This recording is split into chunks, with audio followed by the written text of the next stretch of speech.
EMS TV के सभी दर्शकों को सनत जैन का नमस्कार। आज हम बात करेंगे चुनाव आयोग की। चुनाव आयोग ने जब सुप्रीम कोर्ट में शपथ पत्र के साथ अपना जवाब पेश किया था, उस समय चुनाव आयोग ने कहा था कि फॉर्म 17A की जानकारी देना हमारे लिए ज़रूरी नहीं है, कंपल्सन नहीं है और ये जानकारी हमारे पास है भी नहीं। और ये चुनाव को बाधित करने के लिए बार बार इस तरीके की याचिकाएं आती हैं। इसका चुनाव आयोग ने बड़ा विरोध किया था और सुप्रीम कोर्ट ने इस बात को मानते हुए कहा कि हम आपकी याचिका खारिज नहीं कर रहे हैं याचिकाकर्ताओं की, लेकिन इसकी सुनवाई हम वैकेशन के बाद करेंगे। और उन्होंने कोई भी हस्तक्षेप करने से इनकार कर दिया था। लेकिन 25 मई को चुनाव आयोग ने एकाएक जिस बात को सुप्रीम कोर्ट में इनकार किया था, वही डाटा पूरा 17C का वो उन्होंने अपने वेब पोर्टल पर 25 मई को प्रदर्शित कर दिया। तो जब ये प्रदर्शित किया, उसके बाद से सत्ता पक्ष और विपक्ष दोनों में इस बात को लेकर अटकलों का दौर शुरू हो गया है कि चुनाव आयोग जब ये डाटा सामने लाना नहीं चाहता था, सुप्रीम कोर्ट ने भी उसे एक हिसाब से हरी झंडी दे दी थी कि वो ये डाटा प्रदर्शित नहीं करे। उसके बाद भी ऐसी कौन सी मजबूरी थी कि चुनाव आयोग ने वो डेटा जो है वो चुनाव आयोग के पोर्टल पर डाला। अब जैसे ही वो चुनाव आयोग के पोर्टल पर आया तो उसके बारे में जितने भी याचिकाकर्ता थे और दूसरे लोग थे, सब उस डाटा के परीक्षण में लग गए हैं कि कहाँ क्या गड़बड़ी है, कहाँ क्या गड़बड़ी नहीं है। तो 5वें चरण तक का मतदान का डेटा चुनाव आयोग ने 25 मई को डाल दिया था। अब उसके बाद जो सामने बातें आ रही हैं, लोगों का कहना है कि सरकार को लगा कि कहीं हम इस मामले में उलझ नहीं जाएं, तो 17C का जो डाटा है वो चुनाव आयोग को सरकार ने जब हरी झंडी दिखाई, तब जाकर चुनाव आयोग ने वेब पोर्टल पर वो डाटा डाला है। तो इसके पीछे क्या रणनीति हो सकती है, इसको लेकर अब तरह तरह के संदेह व्यक्त किए जाने लगे हैं। एक पूनम अग्रवाल हैं, वो इलेक्शन पिटीशन और इलेक्शन के डाटा पे हमेशा एक्टिविस्ट के रूप में काम करती हैं और उन्होंने जो महाराष्ट्र और उड़ीसा के डाटा का एनालिसिस किया है, उसमें उनका कहना है कि महाराष्ट्र में जो 2 दिन बाद और जो टर्नआउट डाटा दिया गया है, उसमें करीब 48-49% जो डाटा था, वो डाटा 53-54% हो गया। मतलब ये डाटा कैसे बढ़ा 2 दिन के बाद, ये जब उन्होंने पूरा विश्लेषण किया, तो यदि हम 17C की जानकारी को सही माने तो 17C की जानकारी EVM मशीन से जुड़ी होती है कि जब पीठासीन अधिकारी मतदान को बंद करता है, तब EVM मशीन में जितने मतदाता होते हैं, जितने वोट पड़े रहते हैं और कितने महिला, पुरुष और ट्रांसजेंडर ने वोट डाले हैं, उस सब का डाटा वो उम्मीदवारों को, एजेंटों को देता है और ये प्रक्रिया हर मतदान केंद्र में होती है। पूर्व केंद्रीय चुनाव आयुक्त कुरैशी ने भी इस बात की पुष्टि अपने इंटरव्यू में और कई और भी इंटरव्यू में की है कि EVM में वो सारा डेटा होता है, एक क्लोज बटन दबाते हैं और उसमें सारी जानकारी, समय, सब कुछ आ जाता है। तो मान लीजिए किसी मतदान केंद्र में 5 बजे मतदान बंद हुआ, किसी में 6 बजे बंद हुआ कि बहुत सारे मतदाता लाइन पे लगे होते हैं, तो जब वो क्लोज बटन दबाया जाता है, उसके बाद मशीन का फंक्शन ख़त्म हो जाता है और वो एक लॉक फाइल बना लेता है। क्योंकि ये डिजिटल है तो लॉक फाइल बन जाती कि शाम को 6 बजे आखिरी मतदान हुआ और उसमें इतने वोटें पड़ी हुई थी और इतने मतदाता थे, वही पीठासीन अधिकारी चुनाव एजेंटों को देता था। अब पूनम अग्रवाल का कहना है कि महाराष्ट्र और उड़ीसा के जो टर्नआउट डाटा उसमें पोर्टल में डाला गया है, उसमें उड़ीसा में भी उन्होंने 2 राज्यों का किया है और उड़ीसा में भी भारी मतदान 6 से 7% वहाँ पे भी बढ़ा है। और ये कैसे संभव है कि जब 17C की जानकारी, मतदान तो अमूमन 7 साढ़े 7 बजे तक बंद हो जाता है और रात में 8 बजे फिर से वो अपग्रेड होता है। तो जहां मतदान जितने बजे बंद हुआ उसकी एग्जैक्ट जानकारी चुनाव आयोग को रात में 10 बजे के पहले मिल जाती है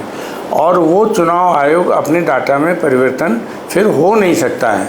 तो ये 2 दिन बाद, 5 दिन बाद, 11 दिन बाद जो ये डाटा में परिवर्तन आया है टर्नआउट डाटा में, उसमें इतना बड़ा फ़र्क कैसे आया?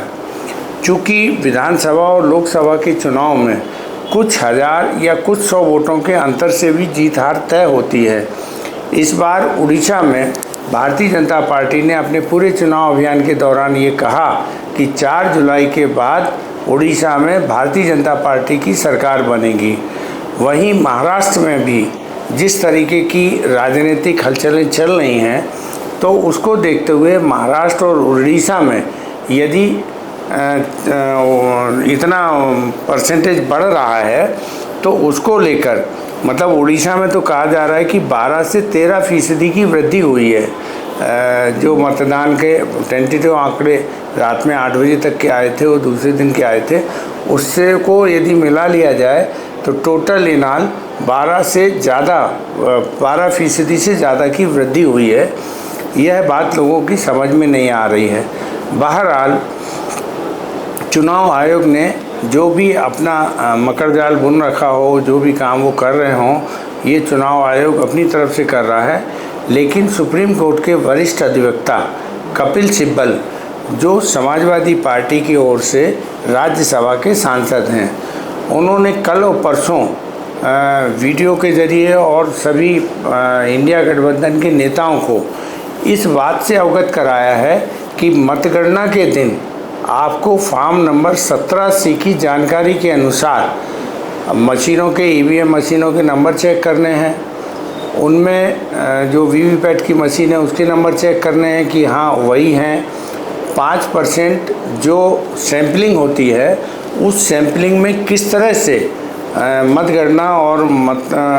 के आंकड़े और पर्चियों की गिनती किस तरीके से होनी है, उसके लिए उन्होंने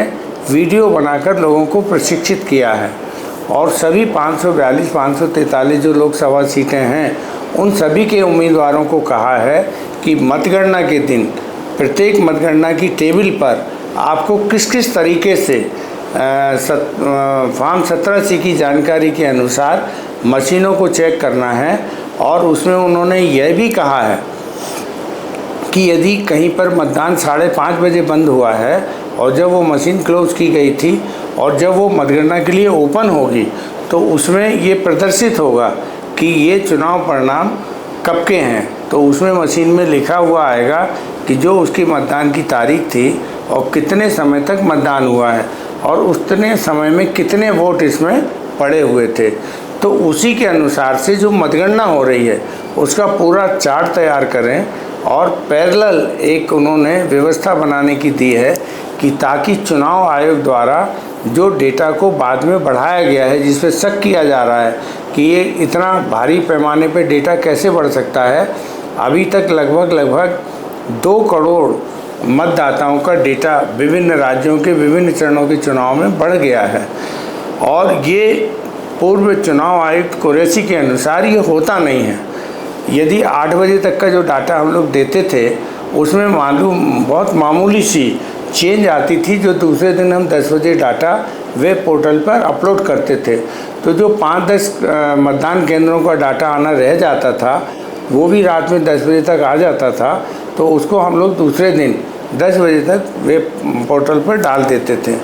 तो इतना भारी अंतर आना नहीं चाहिए। लेकिन इस बार चुनाव आयोग ने जिस तरह से 17C का डाटा सार्वजनिक करने से सुप्रीम कोर्ट में मना किया, पिटीशनकर्ताओं के बारे में भी उन्होंने कई ऐसी बातें कहीं कि जो शायद नहीं कहनी चाहिए थी, लेकिन चुनाव आयोग ने अपने दायरे से बाहर जाते हुए कही। और सुप्रीम कोर्ट ने भी चुनाव आयोग की बातों को सुना और चुनाव प्रक्रिया के दौरान उन्होंने कोई भी हस्तक्षेप करने से मना कर दिया। उसके बाद भी ऐसा 25 मई को क्या हो गया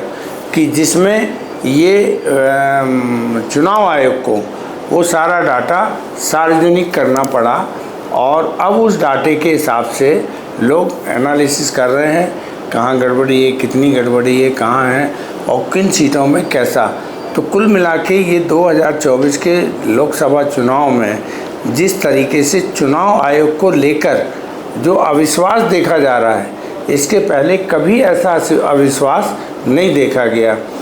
और चुनाव आयोग खुद ही अपने शपथ पत्र से, जो सुप्रीम कोर्ट में हलफनामा दिया जाता है, तो उसको आसानी से बदलना आसान नहीं होता है।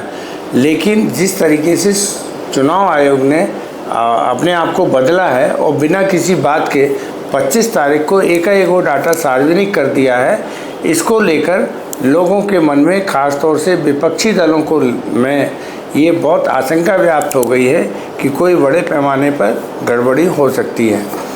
वहीं अब विपक्षी दल ये भी आशंका व्यक्त कर रहे हैं कि जैसे इस सरकार जो भी करती है वो बिल्कुल अलग तरीके से करती है। तो पूरे चुनाव के 7 चरणों में जिस तरीके से आदर्श आचार संहिता का उल्लंघन भारतीय जनता पार्टी के स्टार प्रचारकों ने किया है और जितनी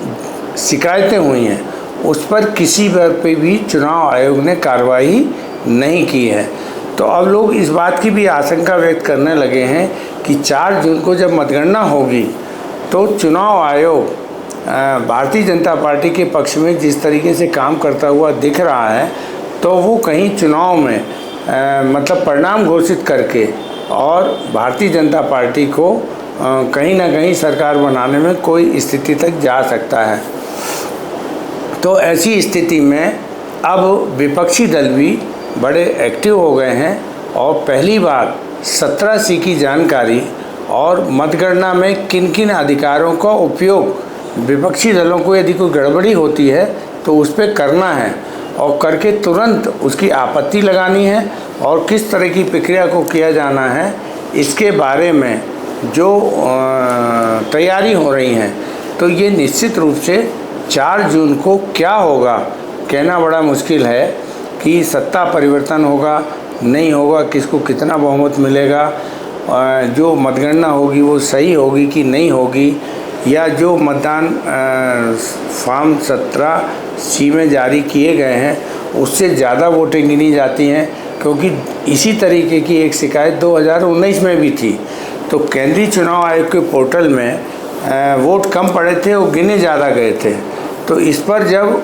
जवाब मांगा गया तो यही पूनम अग्रवाल और एक्टिविस्ट लोगों ने, तो उसका जवाब चुनाव आयोग ने आज तक नहीं दिया और वो जो डाटा वेब पोर्टल पे पड़ा हुआ था उसको हटा दिया। तो अब इसके कारण सभी लोग शक की निगाह से चुनाव आयोग को देख रहे हैं। अब इसमें क्या होगा क्या नहीं होगा ये तो कहना बड़ा मुश्किल है, लेकिन चुनाव आयोग के लिए भी बहुत आसान नहीं होगा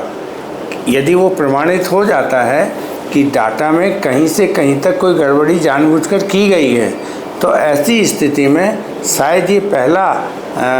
चुनाव आयोग होगा जिसके ऊपर आपराधिक प्रकरण भी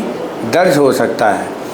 तो ये बात इसलिए कही जा रही है कि जो वरिष्ठ अधिवक्ता हैं सुप्रीम कोर्ट के, और जिस तरीके से जानकारियों को छुपाते हुए और आचार संहिता में कभी भी कोई कार्रवाई भाजपा के नेताओं पर नहीं की है